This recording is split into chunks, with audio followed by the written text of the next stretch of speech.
Alright, we're finally in another game. Just to start us off, we have our Empire player who has made it. This is the best formation I've ever seen in my life. We've got a General of the Empire on a Griffin. Beautiful. We got two great swords and Sigmar's sons on the right side with a steam tank. Looks like two Reiksguard, a Reiksguard and an Empire Knight, one for each side. Two Flagellants, three Spearmen, a Jade Wizard, another Flagellant that I missed, and Handgunners. And then our Orc. Yep, so he's bringing a couple of Wolf Riders, two of them, with Mogrub's Mangy Marauders and another unit of Wolf Riders. Then he has some Goblins on either flank and one in the front for a total of 3.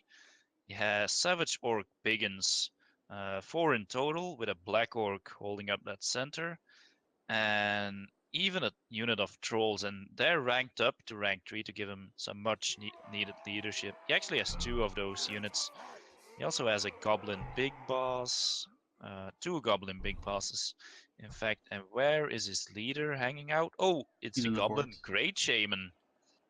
Yeah. On a wolf. You don't often see that guy, but RoBBSoS did use it against me when we played in the Questing Cup, so I'm not entirely surprised to see him because the Goblin Great Shaman is actually something I've been considering, because I was struggling against the Empire a lot and getting my general or my lord, my war boss killed a lot because he can't run from the Griffins. But this guy has 92 move speed, so he can actually run from Griffins, and if you stick your lord in combat, he's going to die anyway, right? So you may as well just not bother and just take the Goblin Great Shaman. Yep. It's a pretty solid choice. He's got some pretty alright spells too. Yeah, because usually you would bring the Night Goblin Shaman on foot, but he's also a very easy target, and now you can kind of ensure that your Goblin or your Spellcaster stays alive, and also save some money by not getting the by not having to get 2 units, pretty much. It's like a 2-for-1 thing. Poor goblins on the upper side, I guess, on the map get charged by our General of the Empire. Yep, some good old cycle charging there. And the problem here is that there's only 1 unit of Boarboy Biggins, and Soothsayer realizes that those guys are the major threat here to his cavalry and his general and his steam tank, and that's why the steam tank is already shooting at these guys. It's already killed 3 of them. Oh, there's actually 2 Boarboy Biggins. Yeah. Even so, it's a pretty tall order for them to take down 2 units of Reiksguard, or a unit of Reiksguard, unit of Empire Knights, steam tank, and the General of the Empire. So are these Regiment of Renown Wolf Rider archers good? Yes, because they actually have armor-piercing missiles. Ooh. Which is very nice against General of the Empire, and even the steam tank can take quite a bit of damage from them. Nice. And the thing is, since they have increased stats and morale, the enemy sometimes lands on them, because they think, well, they're Wolf Riders, we can quickly kill them, right? But then the Wolf Riders sometimes hold the Flying Lord down long enough for someone else to get onto them. You can see they're dealing pretty decent damage to the steam tank there. Yeah. So our first engagements are happening. Sigmar's sons. Oh. Pretty good charge with these Empire Knights. This General of the Empire he landed on a unit of Boarboy Biggins, and he's just getting destroyed by Trolls, Boarboy Biggins, and a Goblin Big Boss. Yeah. This is a mistake I've seen Soothsayer make so many times. I don't understand why he's doing it again. Looks like he might be able to get out. He's pushing his way out. Yeah, but even if he does escape, he's taking so much damage. But yeah, he's going to escape, it seems. So a bit of a misplay there, but not a fatal one just yet. On the other side of the fight, the handgunners have been chased down by some wolf riders, and Added some great value out of the wolf riders right there. And our steam tank is engaged with some savage orcs and trolls over here. And this fight looks like something the Empire probably wins on up top.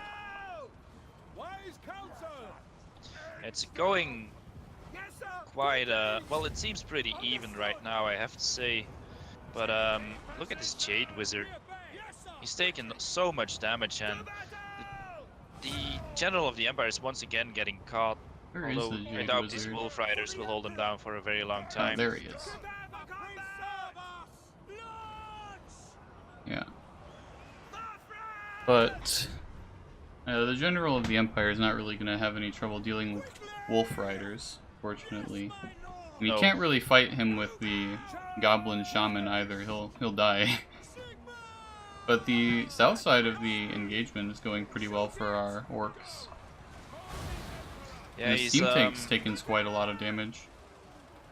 He's slowly taking down the line, and the only reason the Empire line is holding at this point is because he has those flagellants. But look, the Goblin Great Shaman got caught by the General of the Empire and is now being routed off.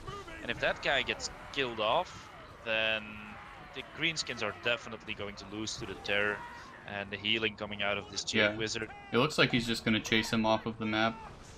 Yeah, there's no one around to save him right now. And there he goes. Yep, so he's gone. So now no I more think leader for our morale friends. Isn't going to hold up. They have done pretty well though. It's possible that they could hold up. I mean, there will be a lot of routing certainly, but I think it's not impossible for him to win. Now at this point it's still looking kinda even, but you have to consider that the Jade Wizard is still around and he's going to heal a lot of these troops. The steam tank, for instance, can still be healed up to full health, and right now it is actually being healed. Yeah. So, yeah, I think we're going to see an Empire victory here, because, well, unless Soothsayer gets his general killed, which I don't think he will.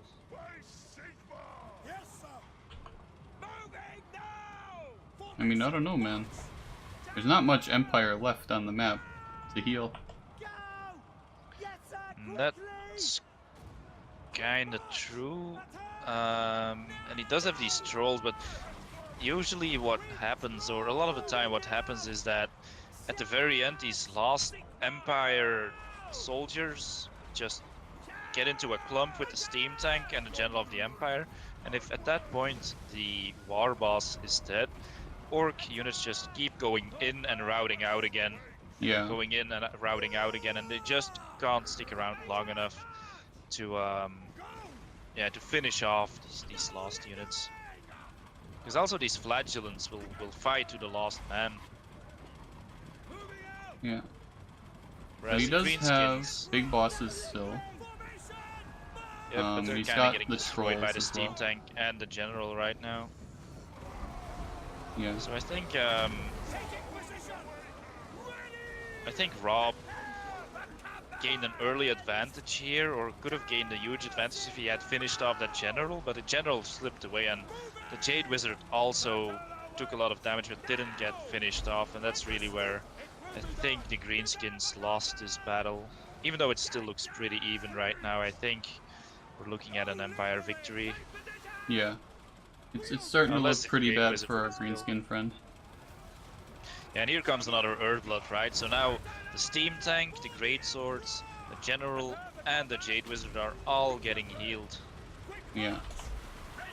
Well, the general's reached his healing cap, at least. But he's got a lot of health. So. And at this point, what's going to touch him, right?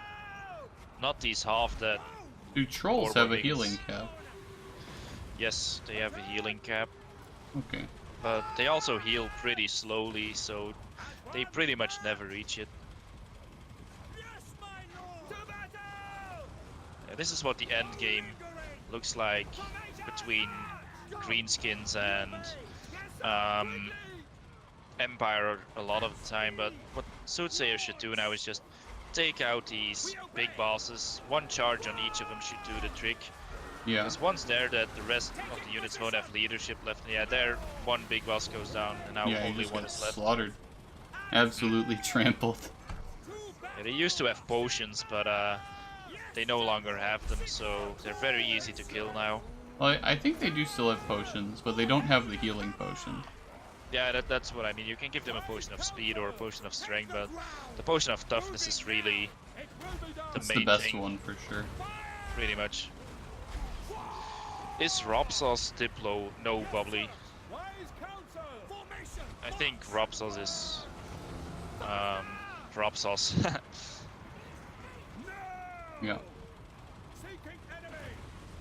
Because and the way I know is he actually played dwarves against me, and Diplo is a known dwarf hater, so so the reason Bubbly is asking this is probably because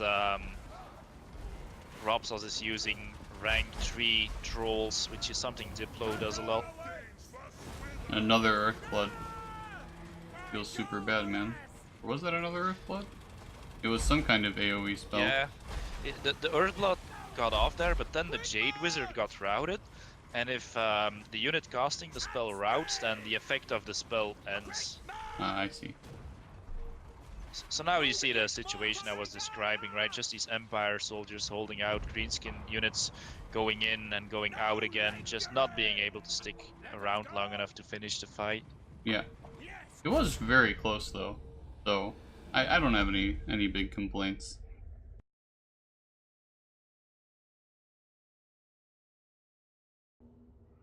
Skaven are going to be so much fun, I think.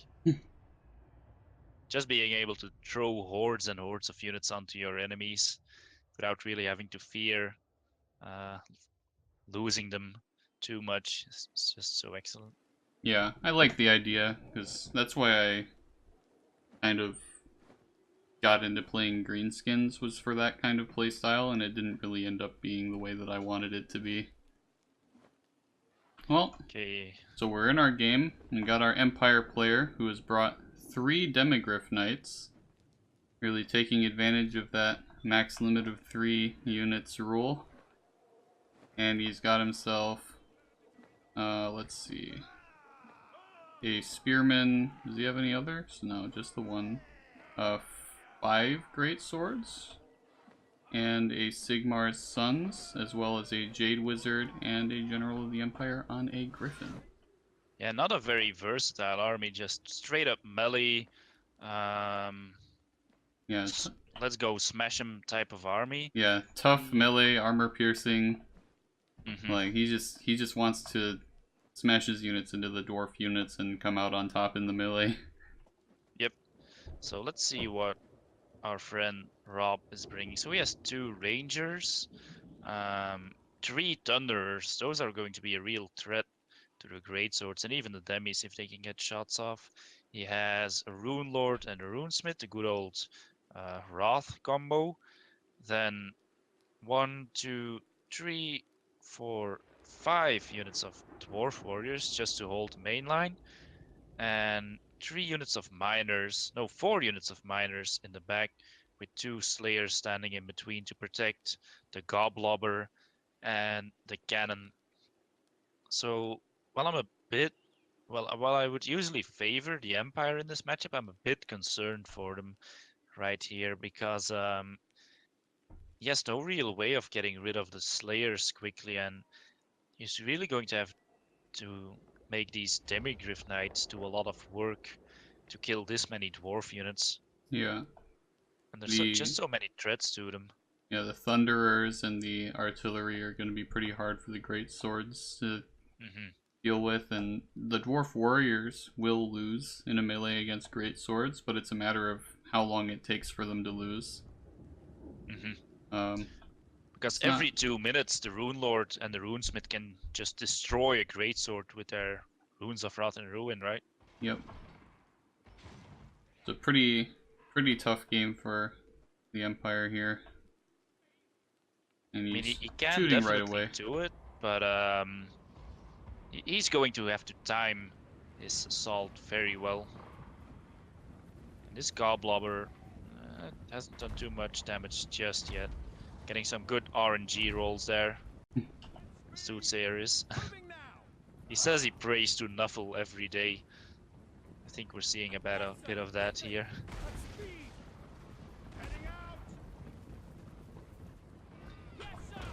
These greatswords have already lost 4 models.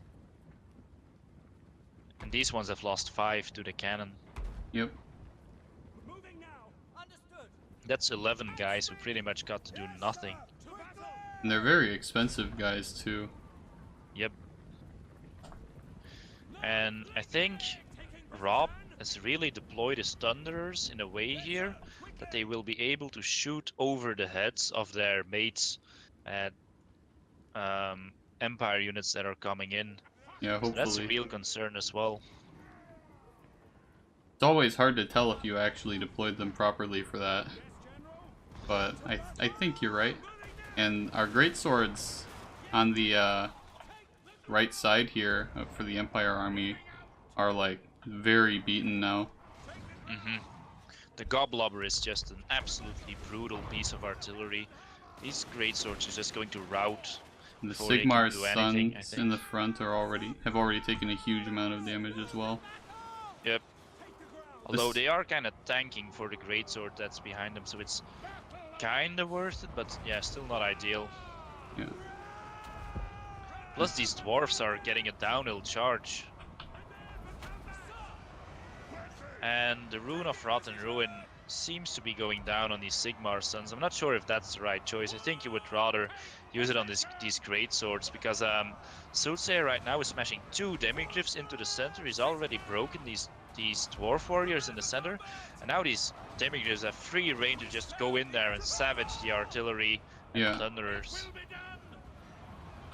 The right side of the Empire's charge has gone pretty poorly, but he's already broken all the way into the Thunderers and doing a ton of damage to them. I didn't expect him to get through to the Thunderers so quickly. Yeah, the thing is, Rob tried to space out his army to just hold back, well, basically cover every angle. But the thing is, if you try to cover every angle and the enemy focuses very hard on one side of your army, then of course they're going to break through pretty quickly. So a very nice play there by Soothsayer. And now you can see the demiglyphs just charging into the back of these dwarf warriors on either side, and the dwarf army, it's falling apart, man. Yeah. It's really surprising. We went from, wow, we're not sure that the Empire army is going to be able to win this. They've taken so much damage already, to, well, the dwarf army is being torn apart. Yeah, the thing is, these demiglyphs, I was kind of concerned that they would get shot by the cannon or the thunderers while they were coming caught in, by the slayers, right? But the slayers are out doing something. I don't know what. They were away from the army when that big charge happened into the thunderers and the artillery. Yeah, that's the thing. And the demiglyphs can also just run away, right? And what I'm seeing here is that Soothsayer is charging with the demiglyphs and simultaneously charging with the general of the Empire, so that causes these units to just get terrified and run away, and then they just get slaughtered, because dwarves are really slow, just can't they can't get away once they start routing. Yeah. And at this point this is a pretty hard fight for our dwarf friend. Yeah, so much of his army is tattered and it's all over the place. I don't see them coming back from this, because look at these slayers in the middle. Now they're engaging greatswords, but a couple of seconds ago they still had 60 models, and their job was stopping the demiglyphs, but the dwarf army was just too spread out for them to get onto the demiglyphs, and they just chased them but didn't do any damage, while the demiglyphs just kept charging from the one unit into the other. Yeah, I mean, when the initial big impactful engagement happened, right, we had our first line of dwarf warriors, and then we'll say the middle was the artillery and the thunderers, and the back was the miners. And the Slayers were behind the Miners, and the Demigryph Knights didn't even have to worry about them when they were initially breaking in. It was very strange. Yeah. The thing about Slayers is really that even though they're fast, they're not going to catch cavalry, so you kind of want to use them to keep cavalry away, because once the cavalry charges in, they should already be there to catch them. Yeah. And while I really liked the way Rob set up his army at first, Soothsayer just found a weak spot and punched through, and then it all kind of fell apart. Yeah. Yeah, that definitely felt really strange to watch. It was the opening of the game was just so great for the dwarves, and then everything else went so terribly.